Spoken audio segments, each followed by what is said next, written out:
Hello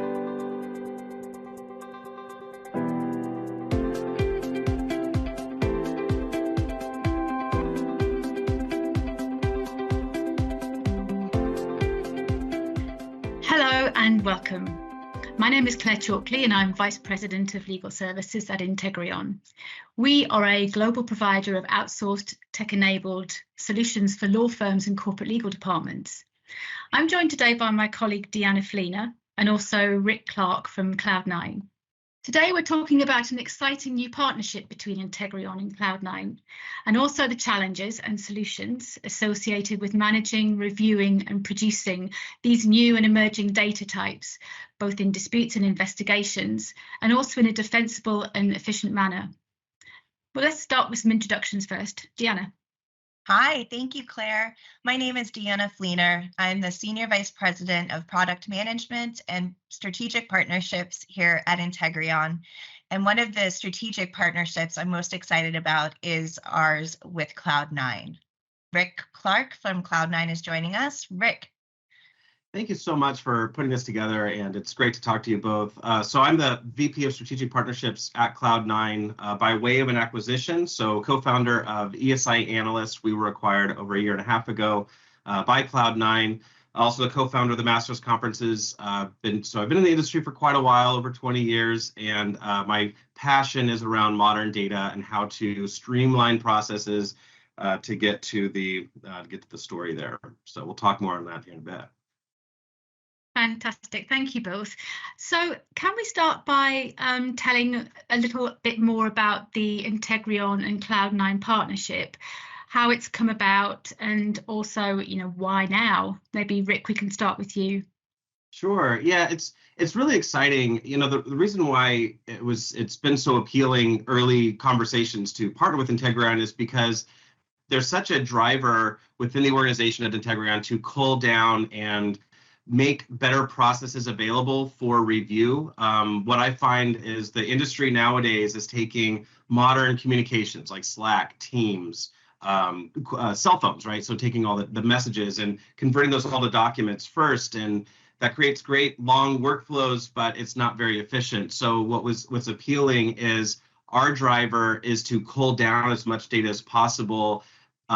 If you think back to the early 2000s, it's like the $1,200 gigabyte, right? Like, I feel like that's the way it is today. And what we're doing is driving down those costs so we can start including all these different data types for review. And so the team at Integreon, very well trained and efficient in those exercises and culling that down. So that's the appeal and why we're excited to work together.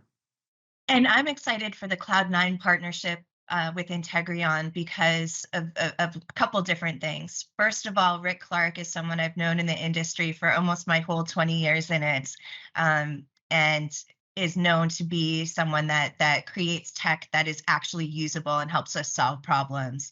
This is the perfect example of one of those problems that he's helping to solve.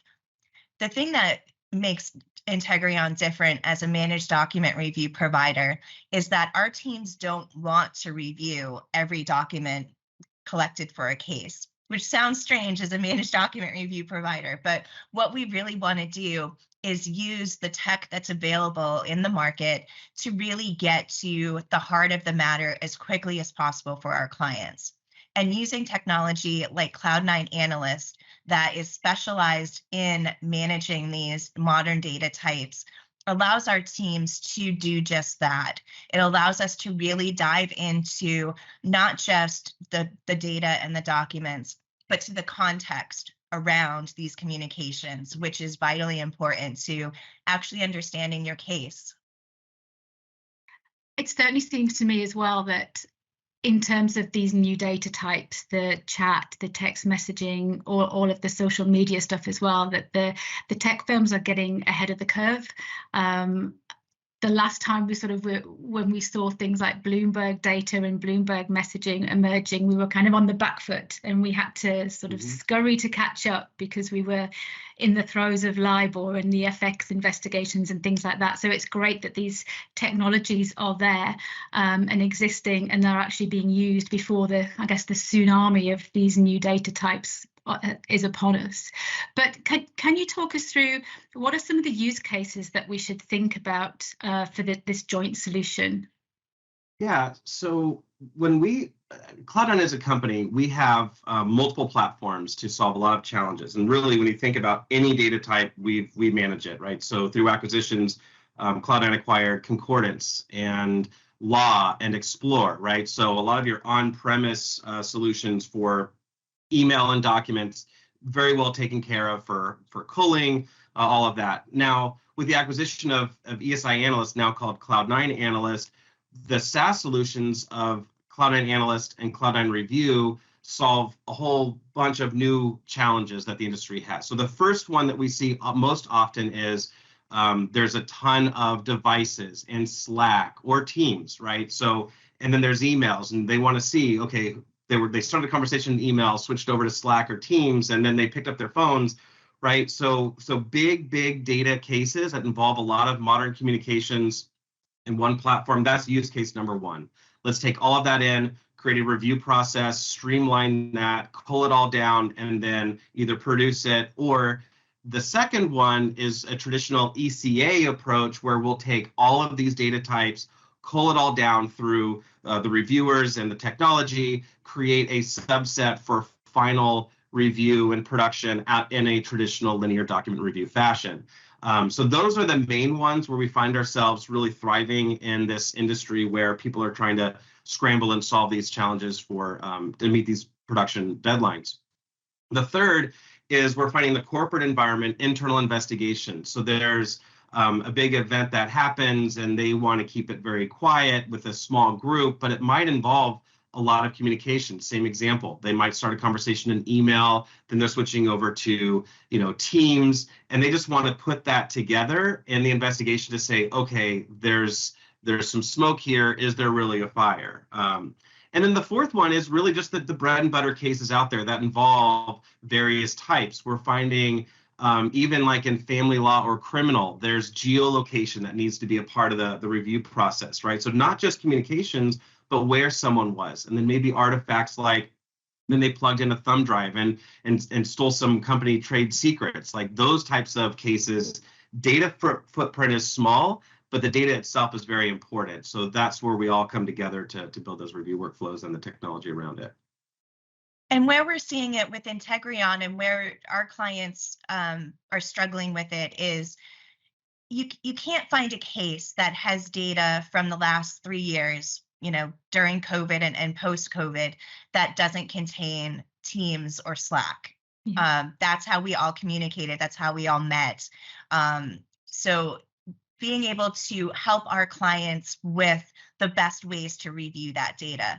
There's a couple of specific workflows that we've had a lot of success with. One of those being on the initial culling, almost the ECA piece of this data.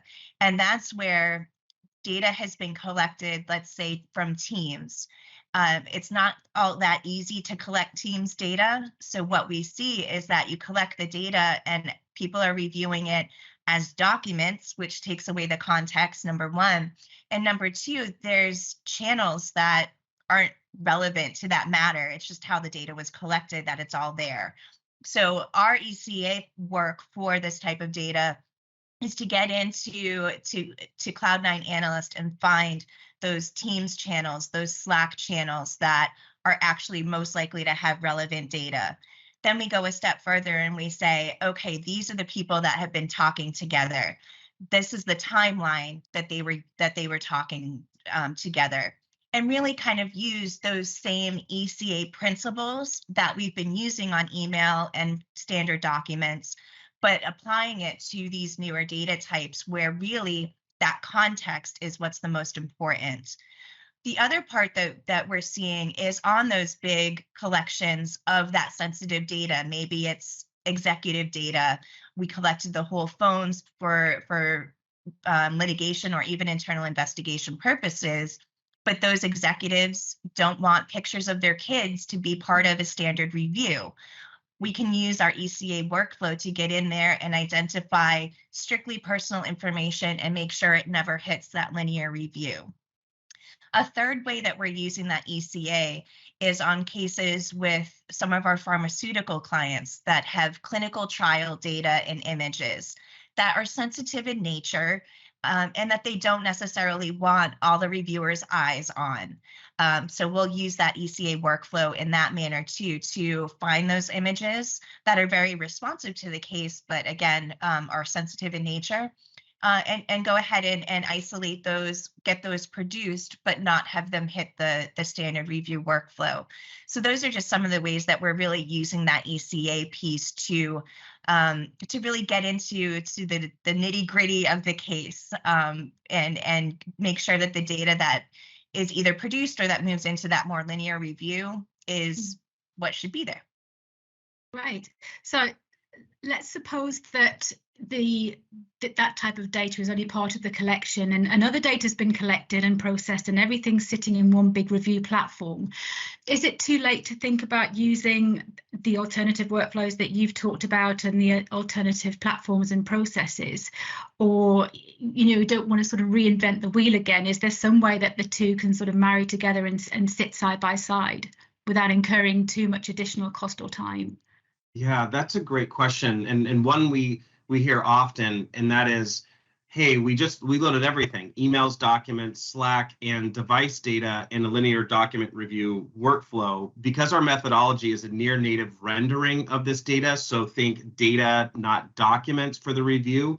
It'll look like documents as a review experience, but it's much more efficient where you can tag only what's relevant. So because of that, we've had cases where they're midway through and they say, look, we've got to switch gears here because we'll never meet our deadlines. They'll take that same, all the short message, right? All the modern data, modern communications, we'll call it, put it into our system, cull that down. And as Deanna was talking about, sort of that ECA, let's cull this first, and then we'll put in only what's resulting into that continued linear review process. We had a case recently where they were starting the review and it took a week to get through a single device. And there were over 100 of them in a very tight deadline. And so when we did the training with that same device, the attorney had reviewed and tagged everything as relevant, non-relevant, confidential, et cetera, within that 30-minute training period. So that exercise alone culled everything down where they were able to then push everything to the final review. And this is one story of many in a very similar way. That's great. And work product can migrate between platforms seamlessly. Yes, exactly. So we play well with all technology review platforms out there. So we have Cloudnine Review. That's your fastest, right? We'll push it right into there. But yes, we play well with others. Fantastic. And we hear a lot about Relativity short message format these days, and I'm sure many people that will listen to this have worked with it and seen it in action. Why is the options, or why is the solutions that we're talking about today, why is that better? Why is it a better option? So Relativity RSMF is definitely better than reviewing it without using RSMF, right? It's a great way to do it. Cloudnine Analyst is a better way to do it because of the technology behind the scenes, where this was created specifically for these types of data, not as a way to just deal with it, if that makes sense. So, what we're seeing is near native renderings of these short messages, where you can see the entire thread with all the different data sources in one thread. So you're much better able to, I'll say it again, get to the context around these messages and this data. You may be looking at the text messages, and you might keep seeing the money bag emoji, right? And whatever, it's a money bag emoji. Who knows what they were talking about?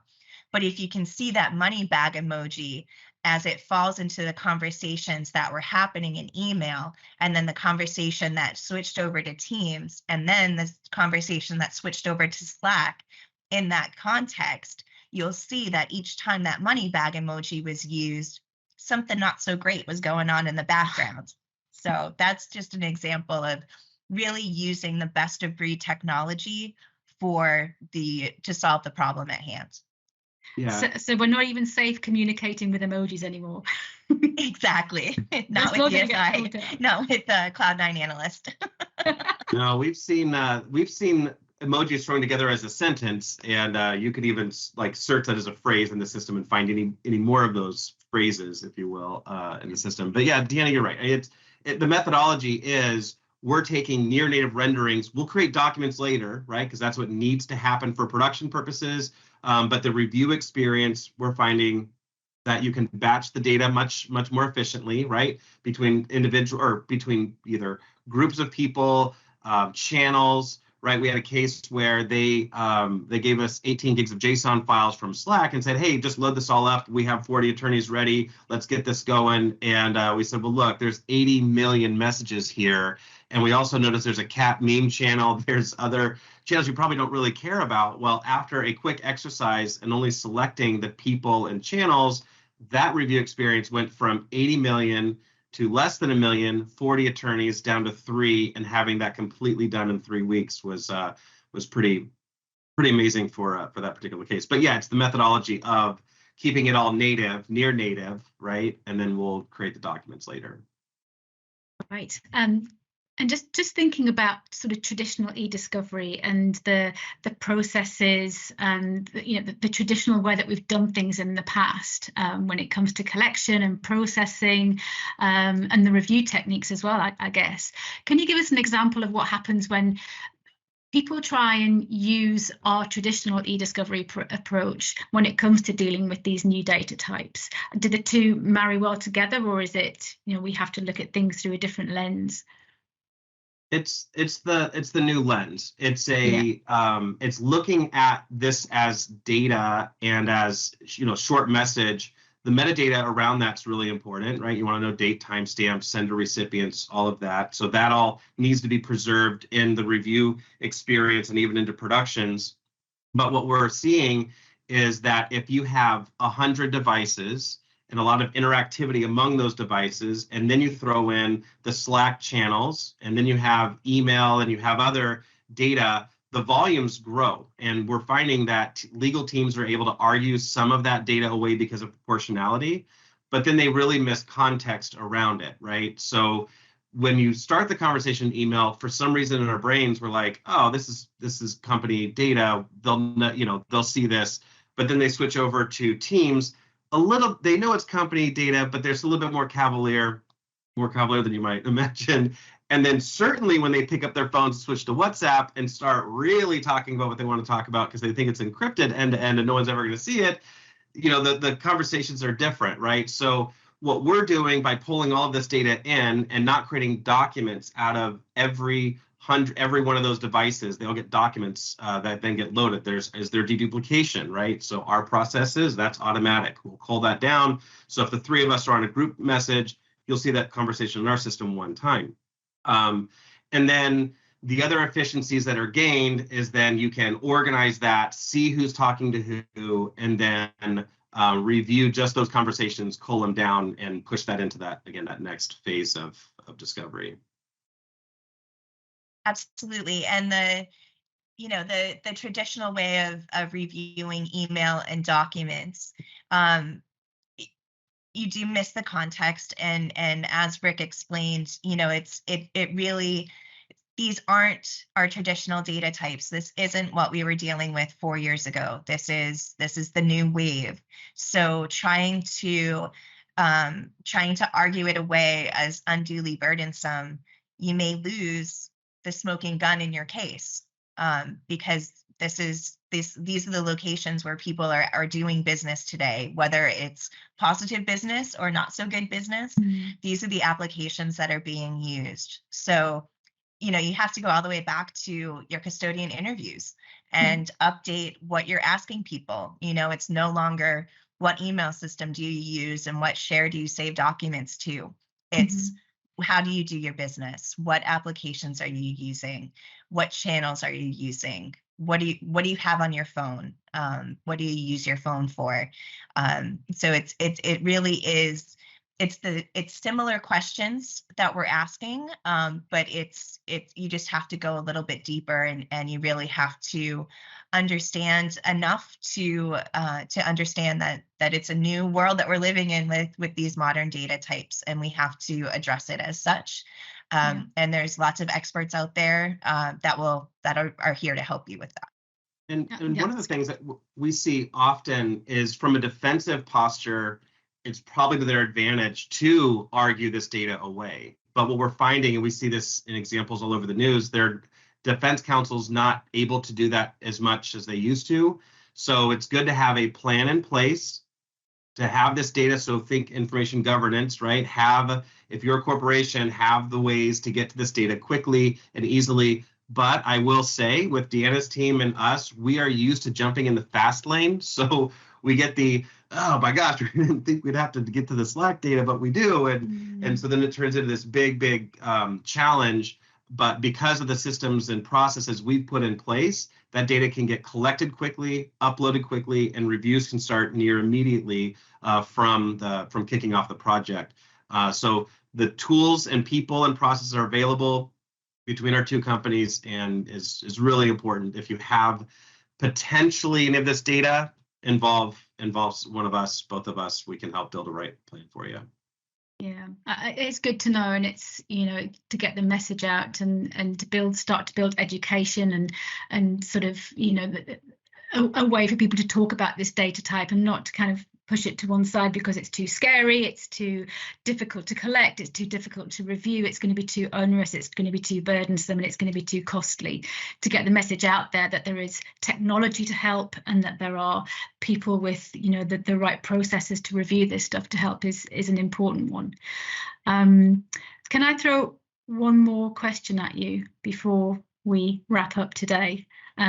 So I'm going to say to you before we finish, we're dealing with this challenge now, obviously, from talking to you both today. What's the next one that's round the corner to any of us that work in the world of eDiscovery, data collection, review, production?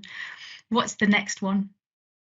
So I say, from my perspective, it's probably going to be something in the ChatGPT world, something like that. But here's where I'm at. We as an industry need to catch up first. We still are having, there's still case teams tripping over this type of data.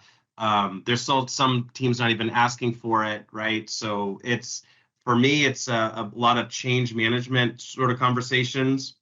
Let's switch from documents. Let's do a data-driven review. Let's pull the data down first. Let's put those processes in place. Then we can start building in really cool analytics around it, right? So those are the types of processes that'll be around this data. But I think it really is going to continually be modern communications, and those are going to be found in things like Jira, Confluence, and many other platforms where, and in the business, there's a lot of conversations going on that will be part of these requests. So I think the industry's still catching up to it, and that's where I'm at. And I agree with that. I'll also throw in the likelihood of us starting to see data from blockchain becoming more and more part of, maybe not necessarily the collection and eDiscovery piece of the legal business and legal technology business. But, I've already seen law firms serve people over blockchain. So I feel like that's probably going to be something that we start talking about. But I agree with Rick that, every week a new application is developed, whether it be something publicly available on one of the app stores, or whether it be an internal application that a law firm or corporation is developing internally. So I think we'll see some additional proprietary information that we need to figure out, as well as additional WeChat and Signal. And I think I would leave it as, if you're using something that is sold as a messaging app, that your messages will just disappear into the nether, that it's something that we'll need to deal with, because those messages don't actually disappear. So no such thing as deleted data. Thank you both so much. Before we finish up today, can you just let everybody know what's the best way to get in touch with you both if they want to hear more about what we've talked about today, or perhaps engage on a project or a live matter? Great. So I can be reached at deeanna.fleener@integreon.com, and also on LinkedIn. I'm more than willing to talk about this, probably more than anyone would like to other than Rick. But you can always find me on LinkedIn as well. Yeah, you can reach me at rclark@cloudnine.com, or certainly LinkedIn. I also do attend a lot of the master's conferences, and they are year-round and continual. So you can find me at one of those as well. And we'd love to chat with you about these things. Fantastic. Thank you both so much for sharing your time and your knowledge, your expertise and your insights today. It's been an absolute pleasure. Thank you.